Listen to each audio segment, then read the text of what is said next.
have the Yuzhong. That's right. And with that, I just feel like this sort of the final band here will be targeting on towards more pulls coming in from the marksman side of things, perhaps. And there's still a couple of all these options left available without that sort of the clock online. I think you could see 1-1 could be pretty much of a good pick coming for RRQ. It could be it is an RRQ pick. Yeah. We've seen it multiple times already. RRQ Hoshi isn't one to back down from that 1-1 side lane. Evos SG with their final ban, they go for the Lancelot. They don't want Albert to get his hands on that hero. Yeah, you just look at Evos SG side, all 5 bans. Technically, on the assassin side of things, yeah, you could definitely argue, yeah, Selena is technically some are mid, yeah. Yeah, but hey, it's looking pretty solid to say that Evos SG did not want anybody to get anywhere near that Yishin. RQ Hoshi on their 4th pick. This is the second phase of pickings. Albert gets the 1-1. Yeah, and they still have a room to adjust for their jungler. Indeed. This is where these 2 picks will be setting the tempo in the front line sort of matters, and I still want to see that Fossa. Will they actually go for it right here though? But honestly, I'm not too certain if that's actually going to be all too good, because if they were to go in for a feather airstrike and actually get caught out, wrapped around by the Yuzong, it's hard to actually get around with that. But hey, they're going in for the Harry for the second time for Pokemon. Oh, this is a Harley special coming from the side of Aeon. So back then, these guys, of course, have been playing a lot of Harley in the early seasons, and Aeon used to be known as the best Harley out there in the MYSG. That is true, but for RQ Hoshi, I would have liked if they went for a Sylvana tank. Just looking at the Evos SG lineup right now, they could have gone for it. It could have been better, but Jawhead is their go-to person. Now, I think Evos SG is just going for this, have multiple problems or multiple mobile heroes that can go in and out. And honestly, I'm seeing RQ Hoshi's lineup right now. They don't really have catch as much. The only thing that they have is the ejector and the unstoppable force. For the Yuzhong, yes, the knockup is there, but it will be very hard to land against these heroes. Yeah, that possibly will be true, but just look at how much DPS damage that they can deal as well as sustain. That itself will be really scary in the late game, especially when 1-1 gets activated. Now, it's time for us to see whether or not can the hometown favorites here, Evos SG, pull 1-pointer back and find a way to climb up and towards the upper brackets, because if they want the best chance, they have to find a way to put RQ in towards the lower brackets. That's where the Kings will be slaying some of the other bigger teams out there, and that definitely will be an interesting thing to picture, but it's all boiling down to results at the very end of the day. We will be a little bit patient, as of course being displayed on the screen. So we go back in towards this draft. So we got the Harif on the other side, also with the Yishin, sort of like a double marksman sort of composition. Obviously, one of it will be jungling, and over on towards the other end, RQ side actually fielding that Roger. So let's talk us through strength of Roger right now. Strength of Roger right now is he has this gap closer that deals damage. So it's more likely that when you pick the Roger, you would aim to go for those high HP bar off tanks. You would want him to face against those heroes. But then again, the Benedetta might be aiming to go for that off-tank build that we've been seeing. The Brute for Breastplate, the Blade Armors, it's there. Then again, I'm seeing right now, in a way, it's probably just for the dive. Because seeing seeing the requirement from Evos SG talking about complex win conditions. It's here. You can see that there is this thing.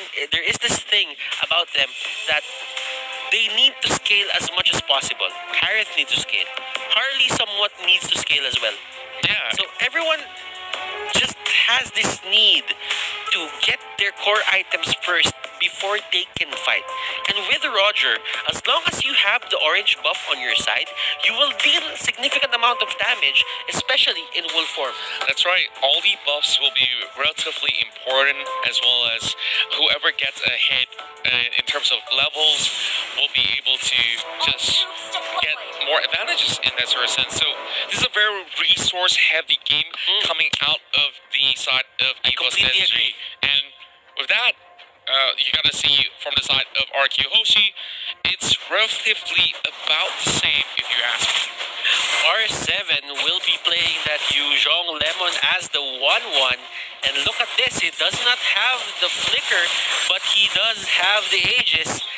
Lemon here, using that extra shield to get away from that damage and to not get forced out of lane. But Chaos here will be the target of Psycho, but there is a punish coming in here for Evos SG. Make that a 1-for-1 Contra. Well, technically you can call that a 1-1. Yeah. That's actually funny. Back in the game. That's actually funny. It just took a while to sink in. Seems like they're going to be changing the scores with Vin dropping out some health coming for the side of Aeon, but still, this will be Evos SG with that lead, finally breaking that truce. So, having a little bit of slight advantage in the early game. I love the fact that in both of these matches that we are seeing, every time Evos SG loses a member, they go in for a trade, and that's absolutely worth it. Now, we did look at it, yeah, sure, it's just basically the Jawhead dropping down or Vin, but, you know, it's still going to be Goldie's goal going over on towards GPL side, which means that he has enough money to just build whatever he wants. Look at this, with Albert in the area, they could not fight him. They know that he has the buffs. He will deal a lot of damage if allowed to go for the dive. But Evos SG played that well. They did not jump the gun. They did not try to punish Lemon as much. And Lemon right now has the Aegis up this time. Mounting Shocker to get a bit of information and harass on the enemies. So RQ Hoshi will stand back. Very preemptive measure coming in from the side of Evos SG, expanding the Mounting Shocker just like that. And now, with that, we have 4 members right there. Oh, Aeon looking to actually go in for the catch, trying to actually get Vin, but he's falling down low. No follow-ups whatsoever coming from the side of Evos SG. But with the turtle coming low, they are forcing their way back, and they are giving this one up for RRQ Hoshi to steal it away. Evos SG knows that they cannot contest that as long as the Roger is there. That's how much pressure they exude here for the side of Evos SG. But look at that ejector. It catches out Pokemon. Salmon Force, he is forced out. And that's going to be Potato getting the kill secured. JPL going out. He does have the Jit Kundo and the Shunpo. And this is going to be not a 1-for-1, but someone going down on RQ Hoshi alone. Oh yeah, and it's still very much evened up, but this buff is being hijacked. But Potato, he almost got caught out. It will still be another trade coming out of these both teams. Down Force being used out, and it will be Albert chasing right in. This is looking relatively great for Pokemon as Albert tries to make a great escape, but Aeon says no, I can still find you with whatever concept I can throw at your face.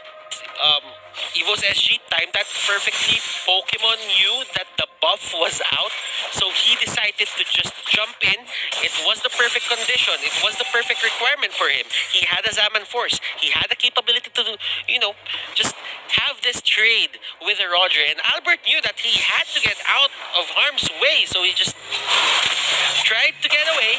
And after that, it wasn't enough. His mobility isn't that good. Aeon's right here. He's going to be going in for the catch as well. Yuzon now finally using the Dragon 4, but it's way too late.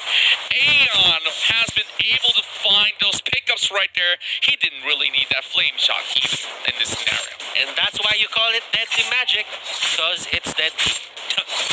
Indeed. So, a couple of these are the goal being garnered coming from the side of Evos SG. They are once again ahead, but only by a very slight margin. Now Psycho having a little bit of the camp protection. JPL causing some disruption towards the top side of things, as Lemon has been having so much of a Guardian Angel by his side, but come on, just wants to poke a little bit of fun on this jaw hit. Nothing much has been able to be garnered here, but that turtle slowly having it being yoinked away as Evos SG has been able to get this one in the back. JPL with the way of the dragon, he catches out that Lu Yi, and right now it's a 3v4 situation. Make this a 3v4 actually, and right now the Yi just jumps in. Pokemon gets bursted down. Potato here trying to deal as much damage as possible. Psycho getting deadly magic and deals no damage at all. I just love the way that they are pressing on towards the attack. You can just see how determined they are by just committing with the way of the dragon as well as the Salmon Force. Now Soul pulling in the wave as he's trying to proxy this one down. Loey's going to be making his way over on towards the middle lane, but still having some space to be able to just force a little bit of an exchange later on. And the good thing about having such a high mobility composition from the Evos SG is that they can easily find those picks whenever they want to. And JPL, they're just camping towards the top side, but for Soul, he can always make his way out. Soul here using those dashes to his advantage. He'll get away from the hands of Psycho. He will not get ejected into the 1-1. Oh, and there's boy. an unstoppable force. Aeon here using the Cyclone Eye wisely. He got it in Perfect time. timing. Perfect timing. Yeah, I guess that is definitely the magic trick in the hat. But RRQ has been able to get their hands on towards the very first turret, which is in the mid lane. So this is going to be a little bit troublesome for the side of Evos SG, knowing for the fact that some parts of the jungle they have to give away in terms of pressure. But looking at this sort of scenario, it's a 1-2-2 coming out from the side of RRQ Hoshi, and they're finding ways to just put Soul to sleep, but at this very moment, is Eon going to be able to do so much? But Albert is going to be diving right in!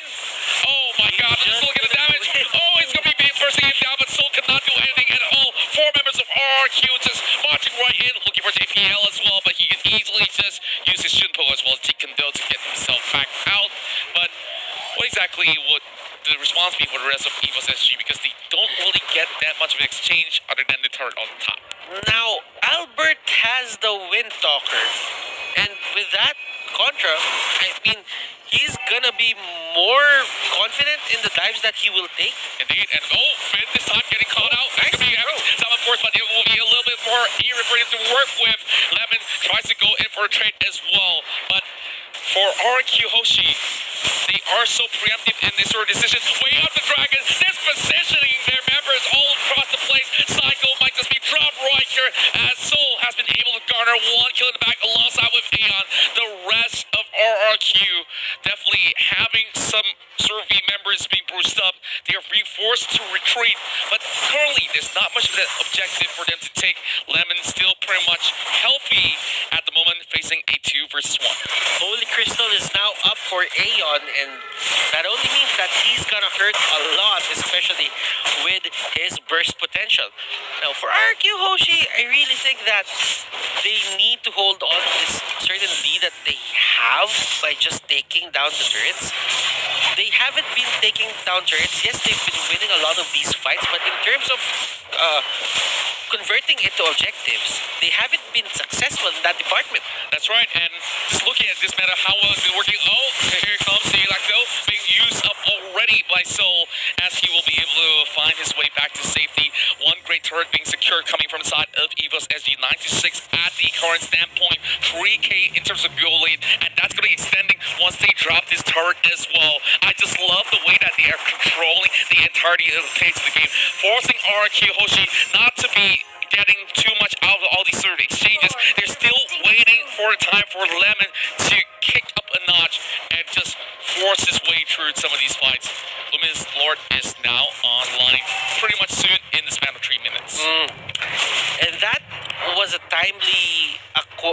they got the orange buff in a timely manner just because the Lord is now up. 9 minutes into the game, Albert still has a fresh orange buff, so that means he can deal a lot of damage. Albert there, turning into a werewolf.